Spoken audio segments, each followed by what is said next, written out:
السلام عليكم، عاملين ايه؟ يا رب تكونوا بخير. جايلكم النهارده بانمي من نار، حرفيا كل دي هتحمسك اكتر من اللي قبلها. وقبل ما ندخل في الانمي بتاعنا النهارده، عايزك تصلي على النبي عليه الصلاه والسلام، ويلا بينا ندخل في الحكايه. بيبدا الانمي بتاعنا بشله اصدقاء قاعدين مع بعض، وده هو وانج بطل قصتنا النهارده. وبيكون قاعدين بيلعبوا لعبه كده، واللي بيخسر بيتعاقب، وجه الدور على شين وخسرت في اللعبه، والعقاب بتاعها كان ان هي تقول اسم الشخص اللي بتحبه. فوانج بيتوتر كده، فالواد اللي معاه بيقول له انت فاكر ان هي بتحبك يلا ولا ايه؟ بيتكسف كده، فبيقول له لا يا عم، انا اعرفها من زمان بس مش لدرجه ان انا احبها ابدا. بيقول فعله ايه اللي انا قلته ده؟ فبيقول عيل مغرور بجماله كده، بيقول انا الفتاة كلها بتحبني. فشين بتفكر خمسه كده وبتقول انا بحب، ايوه اللي في بالي بالك يا صديقي. هو وانج حرفيا الواد ده من الصدمه كان هيعمل على نفسه، والعيال كلها ما كانتش مصدقه، وبيقولوا اكيد بتهزر. وبتقول لا انا من سوري، وانا كنت بمشي وراه. والواد يا عيني ما كانش مصدق نفسه. فبينتقل بينا المشهد لعصابه كانت ماسكه وانج نازله فيه ضرب، والواد ده كان متضايق علشان هو بيحب شين، والعيال دي بتفتح فيديو لشين وبيوروها حبيبها وهو بينضرب، والواد بيقعد يستهزئ بوانج لحد ما وانج جاب اخره وهو بيضربه بالدماغ. بس وانج هو اللي بيقع في البحر. بعد ما وانج وقع في البحر خلاص استسلم لمصيره، وبيفتكر اخر كلمتين قالهم شين انا بحبك يا وانج. وفجاه بيلاقي مكعب كده بينور، وبيروح له لسه بيمسكه، وبيلاقيه اخترق جسده. وانج بيحس بحرارة كبيرة جدا في جسمه، وهو بيتوجع جامد، وهو بينتقل فجأة جوه بعد فراغي، وبيكون مفكر نفسه ان هو مات، وبيقول انا فين. لكن بيسمع صوت مرعب كده بيقول له مبروك، انت حصلت على المقعد الخارق. لو فكرت في اي مكان لمسافة 15 متر حواليك هتنتقل له فورا، وهيبقى عندك قدرات تانية كتير. وانج بيكون لسه مصدوم من اللي بيحصل، وبيفكر في السماء. فعلا بينتقل على طول، بيكون طاير ومفكر نفسه ان هو هيقع، بس بيكون واقف ثابت ما بيوقعش. والعيال بيكونوا خايفين لا يكون حصل له اي حاجة. وهو بيفكر في المدرسة وهو بينتقل على طول، فجأة بيسمع صوت بس مش عارف جاي منين. الصوت بيقول له انا من جسمك يا حبيبي. وانج بيكون مستغرب، لقاه بيقول له في حد داخل علينا دلوقتي. وفعلا بيكون حارس المدرسة داخل بيشوف مين اللي جوه. وانج بيستوعب الموقف بسرعة وبيختفي بسرعة قبل ما الحارس يدخل. المهم الواد بيرجع البيت ياخد شاور، بيلاقي شين بترن عليه، بتكون البنت زعلانة عليه جدا، وبتقول له انت كويس؟ وبيقول لها اه انا كويس. بيقول لها انا هربت من العيال. وبتقول انا هبلغ الشرطة. وانج بيقول لها لا لا ما فيش داعي، خلي بالك انت من نفسك. وبيقفل السكة في وشها، وكان خايف يورط شين معاها وحد يعرف بقوة المكعب اللي هو بيملكه. المهم فجأة بيلاقي المكعب بيكلمه، وبيقول له انت بتتكلم منين؟ المكعب بيقول له انا من جسمك. وبينتقل داخل المكعب تاني. المكعب بيقول له انا فاهمك على كل حاجة. بيقول له انت تم اختيارك علشان تكون اقوى واحد على الارض. وانج بيقول له طب انت بتساعدني ليه؟ المكعب بيقول له علشان انا احقق احلامك وتكون حاكم العالم. وبينتقل لمكان تاني. المكعب بيقول ركز على حواسك اكتر وانت هتشوف كل حاجة حواليك. وفعلا وانج بيركز حواسه وبيشوف كل حاجة حواليه، بس ما بيطولش وبيرجع تاني للمكعب. وبيكون استنفذ طاقة كبيرة جدا وبيحاول تاني بس ما بيعرفش، وبيغمى عليه. المكعب بيرجعوا لسريره وبيقول له عاش عليك يا وانج. بيقول له المكعب لو عاوز تزود قوتك اكتر واكتر لازم تجمع احجار طاقة. وانج بيقول له انا مش فاهم حاجة. المكعب بيقول له انا فاهمك، الاحلام ده الاحجار اللي فيه بيبقى فيها طاقة، بس بيبقى في احجار تانية ودي اكتر قوة، بيبقى فيها قوة روحية كبيرة جدا. وانج بيقول له طب ودول اجيبهم منين؟ المكعب بيقول له انت عندك دلوقتي حجرين في بيتك. وانج بيعرف هو قصده على ايه، وبيقول له لا يا عم دول بتوع امي وابويا مش هقرب منهم. المكعب بيقول له ماشي بسيطة يا عم، في حجر تاني في الحديقة بتاعتكم. وانج ما بيضيعش وقت بسرعة وبينزل على طول، وبياخد معاه الفاس يا صديقي. بيبقى مش لاقيه، بس المكعب بيقول له جرب كده تستخدم طاقتك. وفعلا وانج بيستخدم طاقته وبيلاقيه. اول لما بيمسكه بينتقل جوه المكعب تاني. المكعب بيقول له حطه في الفجوة ديت. فعلا وانج بيحط الحجر، وفجأة وانج بيطير وبيحس بقوة غريبة. والمكعب بيقول له ده بس حجر من مستوى منخفض.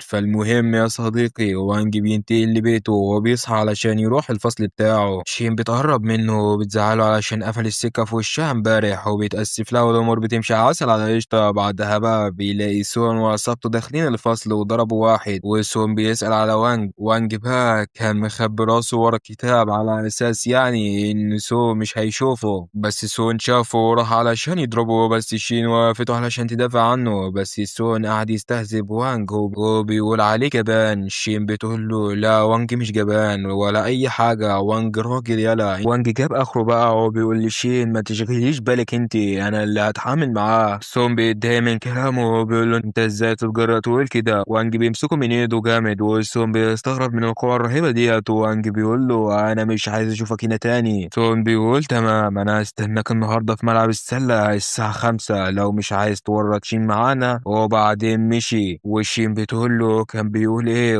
وانج بيقول لها لا ده كان بيقول لي مش جاي تاني هنا. وبعدين بينتقل عند سون وهو قاعد كده وبيبص لايده ومكان ما مسكها وانج، ومستغرب كميه القوه اللي حس بيها اول ما وانج مسك ايده، وبيقول انا جاهز كل حاجه عشان ما اخسرش النهارده من وانج. وبينتهي بينا المشهد على ملعب السله، وانج بيوصل العيال بتكون قاعده مستنياه وبيضحكوا عليه وبيقول لهم فين سون. سون بيقول له انت هربت امبارح، النهارده ما فيش هروب. وبيقول اللي معاه يقف على الباب. وبعدها وانج بيقول للمكعب ايه هي قوتهم. المكعب بيقول له كلهم ضعفاء. وانج بيقول له بنسبه كام في المية فوز في القتال ده؟ المكعب بيقول له 20%. وانج بيشوخ على نفسه يا صديقي، بس بيقول له تمام. بيبص كده لسون وبيقل منه وبيقول له ما كنتش متوقع ان رئيس شمال المدينه بيكون جبان قوي كده ولامم كل الناس ديت وخايف يقاتل لوحده. سون بيتعصب جدا من كلامه ولسه هيرد عليه، قام واحد اصلع كده من رجالته رايح لوانج وبيقول له انت ازاي تتكلم مع رئيسنا كده؟ انا لوحدي قادر ان انا اكسر وشك يلا. وانج بيسأل المكعب على طاقته، والمكعب بيقول له طاقته 20. وانج بيقول يبقى ما فيش داعي للخوف، بس لازم نكون حذرين. الواد بيتقدم على وانج والعيال كلها بتشجعه وبيقول ده اقوى واحد فينا من بعد الزعيم، وكلهم بيهتفوا باسمه وبيهجم على وانج ومش رحمه. وانج شغال يتفادى بس لحد ما المكعب بيقول له وانج هو دلوقتي استهلك نص طاقته. سون بيلاحظ الوضع وبيبدأ يخاف. الواد بيهجم على وانج تاني بس مسكين ما يعرفش بيعمل ايه الحزين. وانج بيديله بوكس واحد كسر عظم وشه وبيحدفه في الجدار. العيال كلها بتتصدم ومش فاهمين اي حاجه وكلهم بدأوا يخافوا. وفي نفس الوقت شينكاي بترن على وانج علشان خايفه لا تكون حصل له حاجه. ونرجع تاني للقتال بتاعنا. وانج بيبص للعيال كده وبيقول لهم اللي بعده. سون بيضحك كده وبيستهزئ بيه وبيقول للعيال اللي معاه اهجموا عليه. المكعب بيقول لوانج انت نسبة فوزك دلوقتي 30. والعيال بيهجموا فعلا على وانج ووانج نزل فيهم ضرب. والعيال فعلا ما حدش عارف يعمل معاه حاجة. بس العيال كان عددهم كبير ووانج بدأ يتعب وسون كان عمال يضحك ومبسوط على الآخر. بس وانج بيقطع ضحك وبيروح على واحد بيديه رجل في الحتة القاضية يا صديقي، بيطيروا 5 متر لقدام وبيكمل ضرب في الباقي. بس العيال بيتقطعوا على وانج والمكعب بيقول له في واحد جاي من ظهرك. وفعلا الواد بيمسك وانج والتاني بيدي وانج بالرجل. سون بيضحك ومنشكح على الآخر وفاكر ان كده خلاص، بس وانج ما بيريحش باله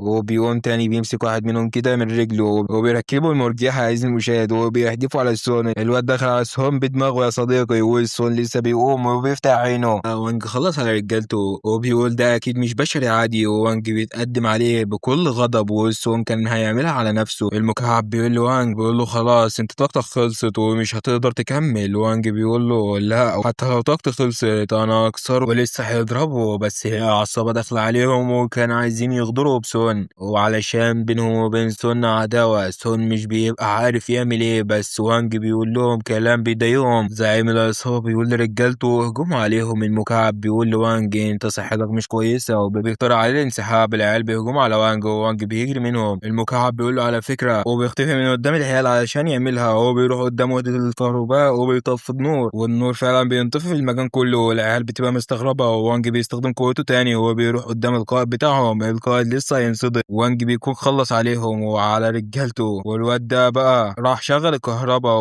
والواد بيبص على اصحابه لقاهم كلهم في اعداد الموتى. الواد من الصدمة شخص على نفسه. سون بقى بيبقى واقف مذهول من اللي بيحصل ومش مصدق اللي شايفه. وانج شيها وانت من البشر. وانج لسه هيروح لسون علشان يكمل فيه ضرب. سمع صوت الشرطة بتخبط عليهم وبتكون شين هي اللي بلغت علشان هي خافت على وانج. سونج بقى لسه بيهرب لوانج قدامه بيقول له انت رايح فين يا حبيبي؟ مش لما تاخد اللي فيه النصيب. سونج بيعتذر منه وبيقول مش هعمل كده تاني. وانج بقى بيجي في باله فكرة ولا في الخيال يا صديقي. عمل نفسه هو اللي بينضرب علشان الشرطة ما تقبضش عليه. وبالفعل الخطة بتنجح والشرطة بتدخل وتقبض على سونج. شين بقى بتقعد تعالج وانج من الإصابات اللي عنده. وبعدها بكام يوم طلع علشان يشتري الأحجار السحرية بس لقى الأحجار أغلى منه أصلا، فعلشان كده قرر إنه يسافر يدور عليها بنفسه. فبيروح عند غابة كده وبيكتشف إن في حجر أسطوري بيحفر بها علشان يعرف يوصل له. بس بيعرف إن هو عميق جدا عن سطح الأرض. فالمكعب بيقول له على كهف كده تحت الأرض. بيقول له إنه يقرب من الكهف ده ويستخدم قوته وينتقل جواه. وانج بيعمل كده فعلا وأول ما بينتقل في الكهف بيقع لأن الأرض بتاعته كانت مزحلقة. بيقوم بقى علشان يدور على الأحجار. بيبدأ يدور في كل مكان وبيعرف إن الأحجار ورا الجدار. بيزعل جدا وبيفقد بيفقد الأمل علشان مش هيعرف يحفر فيها، بس لقى رياح في المكان ده، وبسبب الرياح ديت عرف إن في فتحة فعلا. بيلاقي الفتحة وبيصطدم قوته وبينتقل جواها، وبيقف عند الصخرة ديت وبيلاقي الهدف بتاعه فعلا. وفجأة بيكون في تعبان ضخم وراه وكان لسه هياكله، بس وانج بيصطدم قوته وبينتقل للمكان اللي بعده. التعبان بيستغرب جدا وبيروح وراه برضه، ووانج لسه التعبان هياكله لا اختفى، ووانج بيكون استخدم قوته تاني وانتقل عند الأحجار من غير ما يعرف إن التعبان وراه. التعبان بيتجنن، ووانج بقى بيكون جمع الأحجار اللي هو عاوزها وبيعيط من الفرحة. التعبان بقى راح له تاني، ووانج المرة دي واخد باله منه، ووانج من الرعب وقع تحت، بس الحبل اللي كان رابطه لحقه والتعبان بيقع وراه في المية. وانج لسه يفرح بقى ومفكر إن التعبان مات، فجأة الحبل بينقطع وبيقع في المية. وانج بيحاول يستخدم قوته بس مش بيعرف، التعبان بيهجم عليه علشان ياكله. راح وانج ضربه بالحديدة اللي معاه، وانج بينتقل بعدها جوه المكعب وبيطلع الأحجار اللي جمعها علشان يدمجها المكعب. بيقول له انت لو دمجت 3 من دولت هيطلع لك معاك حجر قوته عالية، فبيقول له ايه رأيك تدمج 9 وتسيب 2 تمتصهم. وانج قال له طب الدمج ده بياخد قد ايه؟ المكعب بيقول له 100 ساعة. وانج بينصدم وقال له خلاص امتص حجرين بس، وفعلا المكعب بيمتصهم والواد طاقته وقوته بتزيد. وانج بيرجع للتعبان من تاني وبيقول له ده انا هنفخك يلا. وانج بيهجم عليه ونزل فيه يمين وشمال ومش سايبه للتعبان فرصة، بيشتمه لحد ما خلص عليه يا صديقي، وبيلاقي حجر جامد على الاخر. وانج بقى بيروح وبعدها بيروح يقابل شين علشان يخرجوا حرفيا الاتنين زي العسل على القشطة يا صديقي الوتاكو. وبيقعدوا في المكان ده وشين بتحط الحلوى في ايد وانج وبتقول له وانج خمن في انهي ايد. الوهاب بقى بيستخدم قوته وبيقول كله صح. شين بتقول انت ازاي بتعرف مكان الحلوى؟ وانج بيقول لها اي حاجه كده وخلاص، وشين بتقول له ماشي. بينتقل بين المشهد بقى عند العيال اللي وانج ضربهم، والواد ده بيكون متعصب جدا وبيقول لسونج خطه انهم يوقعوا وانج مع شون اكبر زعيم عصابات. بينتقل اليوم اللي بعده، بيقوم وانج وبيتصل بشين بس شين مش بترد. وانج بيستغرب جدا لان ديت اول مره بيفتح فيها التليفون بتاعه، لقى شين رنت عليه اكتر من 20 مره. بيروح بسرعه جدا على السكن بتاع شين، لا محروق والناس بتتكلم كلها عن ان شين مش موجوده اصلا. وانج بيعرف انها اتخطفت. وانج بيبص كده على سونج في المكان ولقاه متوتر وبيهرب. وانج بيروح وراه بسرعه وبيقول له انت مالك متوتر كده؟ سونج بيحاول يحاور عليه. وانج بيضرب واحده في الجدار كسرته، وهو بيقول لسونج انا متضايق دلوقتي قول لي الحقيقه بسرعه. سونج بقى بيبدا يحكي له كل حاجه وقال له على كل حاجه. في نفس الوقت ده بنلاقي شين مربوطه ومتكتفه في المكان ده وبتكون مخطوفه فعلا، والواد بقى اللي كان مع سونج كان مربوط ورا اخر. وشون بيكون حاطط في بقه الكوره وعمال يعذبه علشان يعرفوا الكلام اللي قاله له صح ولا غلط. وبيروح عند شين ويشيل اللزقه من على بقها علشان تتكلم. بيقول لها انت ايه علاقتك بالواد اللي اسمه شو؟ بتقول له انا ما اعرفش حاجه وما اعرفش مين شو ده. وشوان بيتعصب ولسه هيضربها، راح العجوز ده قال له بلاش تضربها دلوقتي عشان ممكن شو يهجم علينا في اي وقت وممكن يغضب وما نعرفش نعمل له حاجه. شوان بيهدى كده فعلا، والعجوز بيحط اللزقه على بقها من تاني. ونروح بقى عند سونج ووانج بيحكي اللي حصل مع شين وليه شوان خطفها اصلا. بيقول الواد ابو شعر احمر ده عارف ان شوان كان في واحد ضربه بطلع من زمان قطع له صباعينه واسمه هو شي، وشوان قعد يدور عليه سنين وما لقاهوش. فراح قال لشوان الواد شي اللي ضربك ده مهتم بيها وبيروح لها كل فتره علشان كان انقذها من زمان. اما انا بقى قلت له انا ماليش دعوه بيك وبالخطط ديت. وانج بقى بيقول ماشي وبيكون رايح لشين علشان ينقذها. سونج بيوقفه وبيقول له الاحسن ما تروحش علشان في ناس خطيره جدا هناك ولو رحت هيقتلوك. وانج ما بيسمعش كلامه وبيمشي. سونج بيحاول يوقفه تاني بس برضه وانج مش بيسمع كلامه وبيمشي. المكعب بقى بيقول لوانج على مكان شين وبالقلاده اللي كان وانج مديها لها. وشوان بقى بيشوف وانج وهو داخل وبيقول لرجالته يستقبلوه، والواد ده بقى بيكون متحمس جدا. بيروح عند وانج وبيسأل المكعب فاضل قد ايه على دمج الاحجار اللي قوتها عاليه. بيقول له فاضل 5 دقايق، يعني محتاج تصمد لمده 5 دقايق بس. بيدخل بقى المكان بيلاقي بوابه مقفوله كده لسه بيحاول يفتحها. لو قدامه الواد ده بيقول له لو فتحها موتني الاول. هو بيقول مش هيتحرك من هنا غير باذني. وانج بيسأل المكعب على طاقه البغل ده وبيقول له 52، يعني كده طاقته اعلى من وانج ذات نفسه. بيروح عند شوان وهو عند شين وبيفتح الكاميرا على الدور الاول اللي فيه وانج. بيبدا القتال بتاعنا ووانج كان مسيطر في اول القتال ونازل فيه باللوكميات، بس الواد بيمسك ايده كده وهو بيهبد وانج في الارض حرفيا الارض اتدغدغت من قوته. وانج بيقوم بسرعه والواد بيكمل ضرب في وانج، ووانج شغال يدافع بس بيدور على نقطه ضعف لحد ما بتيجي في باله فكره وبينفذها وبيستغل اندفاع الولا وبيديله رجل كسرته وبيجيب شاكوش من الفراغ بقوته وبيديله واحده تانية تانية جابت اجله، وبياخد المفتاح بتاع البوابة بقى وبيحمس نفسه بكلمتين وبيكون طالع باقصى سرعته. فجأة المكعب بيحذره، الواد فعلا بياخد باله ان في خنجر جاي ناحيته لسه بيتفاداه. لا واحد طالع في وشه بيديله بالرجل وبيوقعه وبيقول له انت ازاي هزمت الواد اللي تحت، ازاي هزمته بطاقتك ديت؟ وبيقول له انا مستنيك في الدور اللي فوق. وانجي بيسأل المكعب على طاقته، المكعب بيقول له 75. وانجي بيقول له ازاي ده 75؟ وبيطلع بسرعة. اول ما بيطلع بيلاقي الدور اللي هو فيه ضلمة جدا، وانجي بيدور على الواد ولا بيكون مستخبي في الضلمة وخايف قوته. بيهجم بقى على وانجي من ظهره، وانجي بكف ايده بيطير الولع. بيكون مستغرب جدا هو ازاي عرف مكاني. بيستخبى تاني وانج بيكون زهق، والواد بقى بيستخدم قوته تاني وهو بيهجم على وانج المرة دي بيديله واحدة ريحته، وبكده وانج يكون خلص من التاني. وبيكون في واحد بيراقب القتال ومعاه واحد كده باين عليهم اقوياء جدا، وبيكونوا مستغربين ازاي وانج قضى عليه بكل السهولة ديت. وبيقول على وانج ان ده شكله قوي جدا. وانج بقى بيطلع الدور التالت بيلاقي عجوز معضل مستنيه، وبيقول له عاش عليك ان انت وصلت لحد هنا اصلا. ولسه بيكمل كلامه راح وانج هجم عليه بالعصايه ومفكر انها تاثر فيه. العجوز بيمسك ايد وانج وبيخبطه في الارض، والعجوز بيقول له انت بنيتك الجسديه مش وحشه علشان تستحمل خبطه زي ديت. العجوز بيمسكه تاني وبيخنقه بالحركه بتاعته. وانج مش عارف يعمل ايه، وبتيجي في باله فكره. بيطلع الخنجر بتاع الواد اللي قتله وبيرشقه في العجوز، وبيقوم بسرعه بيسال المكعب فاضل قد ايه على دمج الاحجار. وانج بيضربه بايده تاني بس ايده اللي بتوجعه. العجوز مسك وانج ونازل فيه يمين وشمال وبيمسكه وبيقبضه في الارض تاني. وانج حرفيا كان بيطلع في الروح. دمج الاحجار بقى بيكون خلص، ووانج بيقوم له وبيقف بكل فخامه وكاريزما وعينه كلها حماس. العجوز بقى بيتحمس وانج بيجهز علشان القتال هيولع يا صديقي. وانج بقى بيستجمع قوته كلها ونازل في العجوز ضرب بقوه الولا حرفيا زادت اضعاف. وانج مسك العجوز دعكه ومش رحمه. وانج بيديله بوكس واحد رجعه 10 متر لورا. لا والعجوز مستغرب هو جاب القوه دي كلها منين. وانج خلاص جاب اخره وبيديله البوكس اللي فيه النصيب اللي بينهي عليه. وشوان بقى بيكون لسه بيتفرج على القتال وبيكون متعصب جدا وبيقول هو ازاي شخص عادي هزم كل المقاتلين المحترفين دول. المساعد بتاعه بيهديه وبيقول له هو عدى من كل دول بس مستحيل يعدي من الدور الاخير، لان البت دي بالذات لو اتعصبت الاحسن ان احنا نهرب من المكان. وانج بقى بيكون طالع على السلم وحرفيا متكسر في كل حته في جسمه، بس بيقول هنقذ شين حتى لو هموت. بيتحمس بقى وبيطلع على السلم، والمكعب بيقول له ان هما اتنين. وانج بيفتح الباب وبيكون الاتنين دولت مستنيين. البت جريت عليه بسرعه ومعاه مسدس بتحطه على وانج، والمسدس ده بيقيس قوته الخارقه. بس المفاجاه ان هي ما لقيتش عند وانج اي قوه خارقه وبتكون صفر. والراجل اللي معاه بيقيس برضه قوته الداخليه بس برضه بيلاقيها صفر، وبيقول ان هو معتمد على قوته الجسديه فقط. البت بقى بتتحمس جامد وتروح علشان تسلم عليه. وانج بيمد ايده وبيسلم عليها زي المغفل، وبوم رازعته البوكس اللي فيه النصيب. وانج بيتعصب وبيرد عليها البوكس. البت بقى بتحس بطاقته النقيه وبتتحمس اكتر واكتر. شكل البت ديت مهووسه بالقتال. البت تهجم عليه في ثانيه لثانيه ونزلت فيه ضرب وبتديله بالرجل بتكسر فيه الجدار. وانج بيتعصب جدا وبيقول انت اللي جبت لي نفسك، وبيديها بوكس كسر وشها. البت بتتحمس تاني وقوتها وسرعتها بيزدادوا اضعاف مضاعفه وبتنزل في وانج دعك ومش رحمن نهائي. وانج بقى بيضربها كذا ضربه. البت بتتحمس اكتر وبدات تتحول بشكل مرعب. الراجل اللي معاها بيحاول يهديها وبتقول له مالكش دعوه انت، وشكل في حاجه احنا ما نعرفهاش يا عزيزي المشاهد. وبتقوم بقى على وانج بعد ما ايديها اتحولت وبتنجح انها تعوره في دراعه وبتلحس دمه وبيعجبها جدا. حرفيا يا جدعان البت ديت مجنونه وبتعوره تاني في رقبته. والواد بقى بيطلع عصايه من معاه علشان يدافع عن نفسه بيها، بس برضه مش عارف يعمل معاها اي حاجه. والبت سرعتها بتزيد اكتر واكتر وبتنجح انها تمسكه من ظهره وبتعوره باسنانها. والبت حرفيا ملامحها اتغيرت 180 درجه. والراجل اللي معاه اول ما بيلاحظ كده بيطلع ابره من معاه وحدفها عليها عشان تهدى. والبت فعلا بتهدى وبيغمى عليها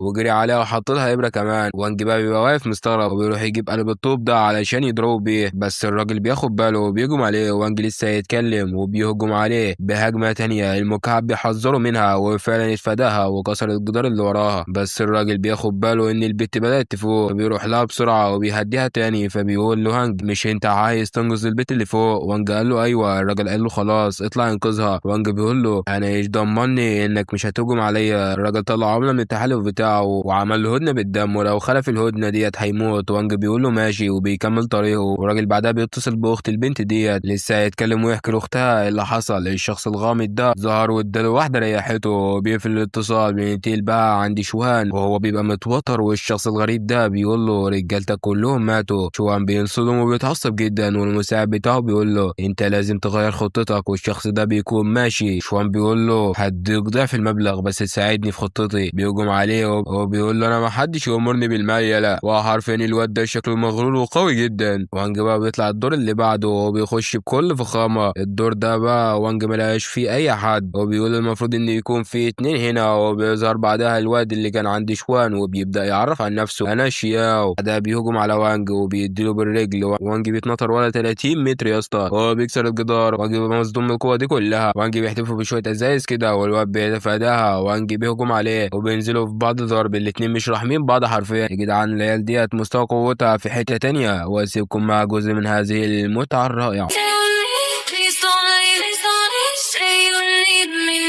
Cause I can breathe, can't breathe. Stay with me, don't let it go, let it go. If you leave me, I'll be alone. I feel the light on, hoping you call. Talking to shadows on my wall. Told all my friends I'm doing fine. Truth is I'm broken all the time. Coffee goes cold, your name on my tongue. Every love song sounds like that. Check my phone, nothing from you. But it forever fades so soon. If you don't love me, say it, say it. Stay with me, stay with me.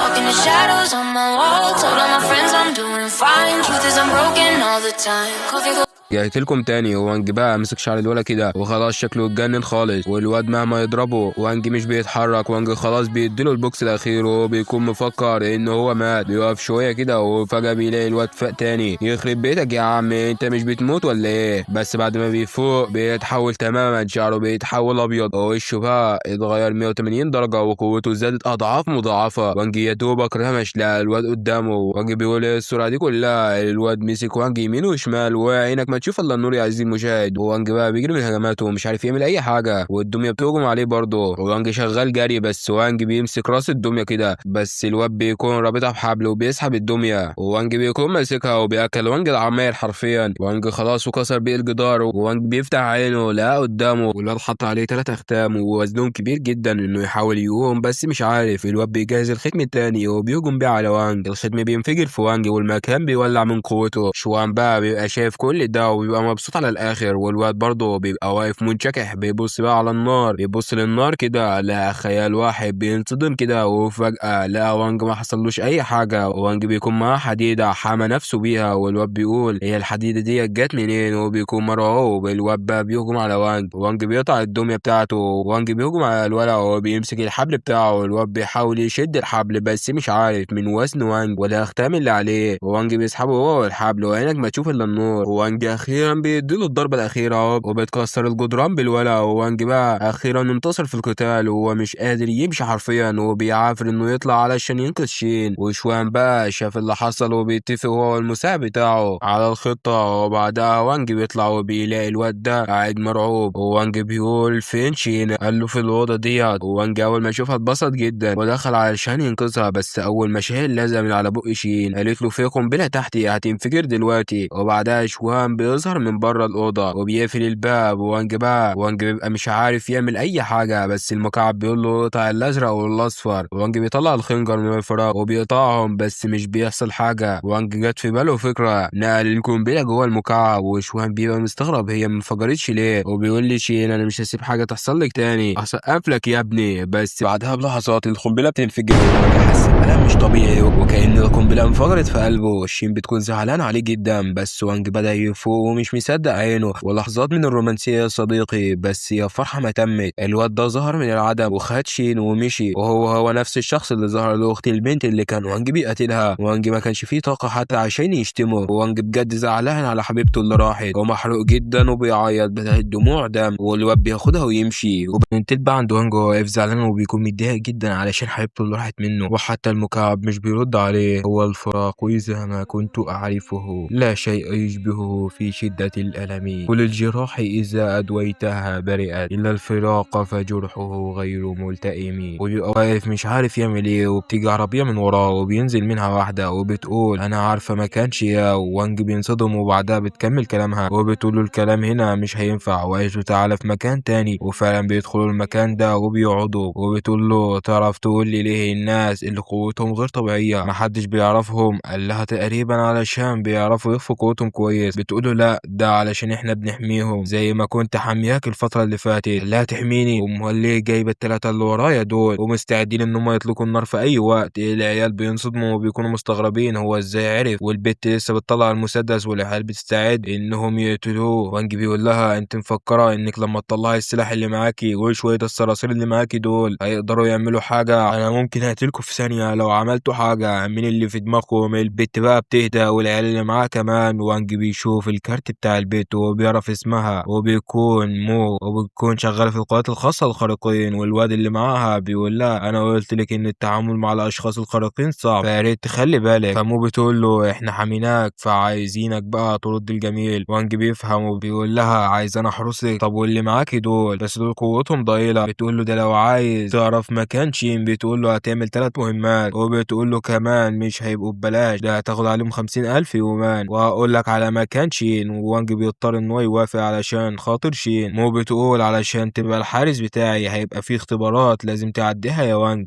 وبتديله الورقة اللي هيبقى فيها مكان الاختبار، وبتمشي وبتتكلم بقى مع السواق بتاعها وبيكون الكلام على وانج. وبتقول له ان وانج لسه مكتسب طاقته ديت من شهر تقريبا بس خاض نزلات من المستوى بيه وكمان مش عارف حاجة لسه عن النظام. وبتقول له كمان انا هاخد اللي عايزاه ومش هقول له على حاجة لانه مش عارف اي حاجة عن عيلة شين ولا العائلات الكبرى. وانج بقى بيكون قاعد فوق العربية بالمكعب وسمع كل حاجة وبيتضايق جدا بس برضه بيقرر انه يكمل معاها تاني. وتاني يوم بيروح بقى المكان الاختبار وبيلاقي ناس كتير جدا هناك، وبيظهر منظم الاختبار وبيقول لهم اول اختبار بيكون اختبار الذكاء وهيكون كالتالي: كلكم هتدخلوا الاوضه ديت وكل واحد معاه 5 عملات من دول، ومطلوب منكم انه يزيدهم باي طريقه بس بالقوانين، وممنوع الغش وممنوع السرقه واللي هيغش هيخسر، وممنوع القتالات او مش هيقدر يزود العملات ديت هيطلع بره الاختبار. والاختبار بيبدأ بالفعل وبيحاول يسخنه علشان يتحداه. وانج بيفهم وبيسيبه يمشي. الراجل بيستغرب وبيروح له تاني وبيحاول يتحدى وانج. وانج اخر ما بيزهق بيوافق وبيقول له على 5 عملات. الراجل بيفرح وبيفكر وانج مغفل وبيلعب اللعبة ديت، واللعبة هي ان البت دي بتخبي العملة تحت الكوبايات وهم يقولوا العملات فين. بيبدأ اللعبة والبت بتكون سريعة جدا والراجل بيبقى مركز جامد، والبت بتخلص والراجل بيختار الكوباية اللي على الشمال. والبت بتقول للوانج انت هتختار ايه؟ وانج بيقول لها العملة في ايدك. البت بتكون نقلت العملة لايد التانية وبتفتح له لايدها وبيكونش فيها حاجة. وانج بيقول لها افتح ايديك الاتنين وما تحاولش تخدعيني تاني. البت فعلا بتفتح ايدها الاتنين وانج بيكسب، بيكون معاها كده 10 عملات بيستمر بقى الاختبار ووانج هو اللي بيكسب في الاخر وبينجح في الاختبار. وبعدين بقى وانج بيدخل الاوضه ديت اللي فيها اللي نجحوا كلهم، وبيدخل عليهم منظم الاختبار وبيقول لهم الف الف مبروك على النجاح، وبيقدم لهم الجدع ده وبيكون اسمه لو، وبيقول لهم انتوا طالما وصلتوا لهنا فاكيد قدراتكم اهلتكم اللي انتوا تعملوا كده، واعملوا حسابكم من المهمات اللي انتم هتعملوها هتبقى مش ببلاش وكلها هتبقى بفلوس. ومنظم الاختبار بيكون اسمه ليه وبيقول لهم ان احنا وصلنا ليكم اول دفعه وهي 3 مليون يوان. وهانج بينصدم وبيقول انا ما وصلنيش اي حاجه. ليه بيقول ازاي دي العميله اللي بعتها لهنا هي اللي اكدت ان الفلوس وصلت لك. وانج بقى بيفهم الموضوع وبيقول ان هي خدت 3 مليون ومضتني على 50,000 وبتكون دي خدعه منها علشان تاخد ال 3 مليون، وبيعرف ان هي نصبت عليه. بينتهي بينا المشهد بقى لوانج وشخص معاه من الناجحين في مهمه، والبت دي بتبدا تفهمه كل حاجه وبتقول له ان هم رايحين مزاد، والمزاد ده هيبقى فيه قناع وهو القناع اللي هم رايحين علشانه. وانج بقى بيشوف صوره الحجر اسود في المزاد وبيقول لها هو الحجر ده كمان هنجيبه؟ بتقول له لا، وبتقول له ان ده اسمه الحجر الاسود او حجر الاوبسيديان. ووانج بيفتكر الاسم ده ان المكعب كان قايله له قبل كده. وانج بيفتكر الاسم ده لما كان المكعب قايله له قبل كده وهو كان قريب من الموت حرفيا، قال له الحجر الاسود. وانج بقى مش بيكون فاهم حاجه وشكل الحجر ده وراه اسرار يا صديقي الاوتاكو. نرجع بقى لموضوعنا. بيكونوا وصلوا بقى للمكان بتاع المزاد ومنظم المزاد بيوريهم المكافآت اللي هينجح النهارده، وبتكون الذهب ده كله بيشرح لهم هيعملوا ايه. وبيكون في تمساح كبير جدا تحت الارض وفوق الازاز بيروح يقف على الازاز وبيقول ان الازاز ده مقاوم للرصاص فصعب ان هو يتكسر، وبيقول ان المطلوب منهم هياخدوا اي سلاح من دول وينزلوا للتمساح، والمطلوب منه انه يجيب الجرس ده من على التمساح. وبيقول ان اللي هينزل بينزل مش هيطلع من غير الجرس، وبينزل الراجل كده والراجل لسه بيحاول يهجم عليه، راح التمساح مفرتكه، وانج بقى بيبقى واقف مصدوم من اللي حصل، وبيقول التمساح ده سرعته مش طبيعيه. ومنظم المزاد بيكمل كلامه وبيقول ان التمساح ده متعدل من عند الشركه، وانه اسرع من التمساح العادي بضعفين، وبيقول عشان كده المكافاه تزود ل 30%. وبيقول لرجال الاعمال مين اللي هيقدم المحاربين بتوعه، وبيقدم راجل الاعمال محاربه وراجل اعمال وباين على الواد ده انه قوي جدا. وبينزل بقى التمساح وبحركه واحده بس قضى عليهم، وبياخد منه الجرس وبيقدمه لمنظم المزاد. وراجل الاعمال ده بقى بيبدا يتكلم وبيقول لمنظم المزاد ان اللعبه لسه بادئه، هي كده خلصت ولا ايه؟ منظم بيضحك كده وبيقول له اصبر تاخد حاجه نضيفه.